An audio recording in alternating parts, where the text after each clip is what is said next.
L'Antéchrist, figure emblématique de la théologie chrétienne, a exercé une influence profonde et durable sur la culture populaire.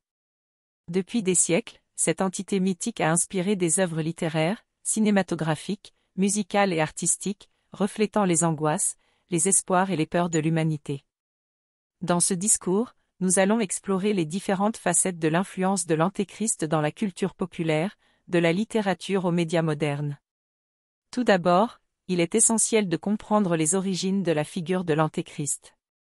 Selon la Bible, l'Antéchrist est un être maléfique qui se présentera comme le Messie, mais qui en réalité sera un imposteur, un faux prophète qui cherchera à détruire la foi et la morale. Cette figure a été interprétée de différentes manières au fil des siècles, mais son essence reste la même, un symbole de la rébellion contre Dieu et de la destruction de l'ordre établi. Dans la littérature, l'Antéchrist a inspiré des œuvres majeures. L'un des exemples les plus célèbres est le roman « L'Antéchrist » de Friedrich Nietzsche, qui explore les thèmes de la rébellion et de la déconstruction des valeurs traditionnelles.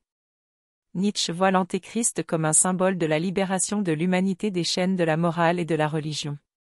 De même, dans le roman « Rosemary's Baby » d'Ira Levin, l'Antéchrist est incarné par le fils du diable, né d'une jeune femme qui a fait un pacte avec le mal.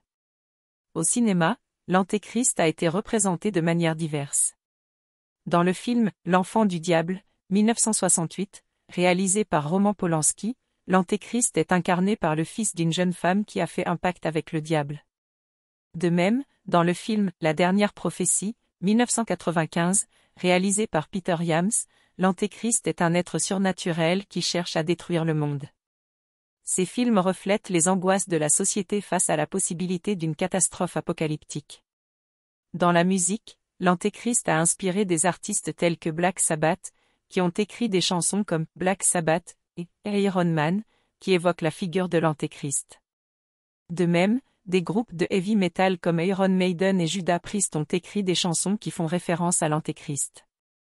Enfin, dans les médias modernes, l'Antéchrist continue d'être une figure présente. Dans la série télévisée Supernatural, l'Antéchrist est un personnage récurrent qui cherche à détruire le monde. De même, dans la série The Vampire Diaries, l'Antéchrist est un être surnaturel qui cherche à détruire les vampires et les humains. En conclusion, l'influence de l'Antéchrist dans la culture populaire est profonde et durable. Depuis des siècles, cette figure mythique a inspiré des œuvres littéraires, cinématographiques, musicales et artistiques, reflétant les angoisses, les espoirs et les peurs de l'humanité. L'Antéchrist continue d'être une figure présente dans les médias modernes, symbolisant la rébellion contre l'ordre établi et la destruction de la morale et de la foi. Cependant, il est essentiel de noter que l'influence de l'Antéchrist dans la culture populaire peut également être considérée comme négative. La figure de l'Antéchrist peut être utilisée pour justifier des actes de violence et de destruction, et pour promouvoir des idéologies extrémistes. Il est donc important de considérer l'influence de l'Antéchrist dans la culture populaire de manière critique, en tenant compte des contextes historiques et culturels dans lesquels elle apparaît. En fin de compte, l'influence de l'Antéchrist dans la culture populaire reflète les complexités et les contradictions de la nature humaine. Elle nous rappelle que la rébellion contre l'ordre établi peut être à la fois libératrice et destructrice, et que la destruction de la morale et de la foi peut avoir des conséquences catastrophiques. Il est donc essentiel de considérer l'influence de l'Antéchrist dans la culture populaire de manière nuancée et critique, en tenant compte des implications éthiques et morales de cette figure mythique.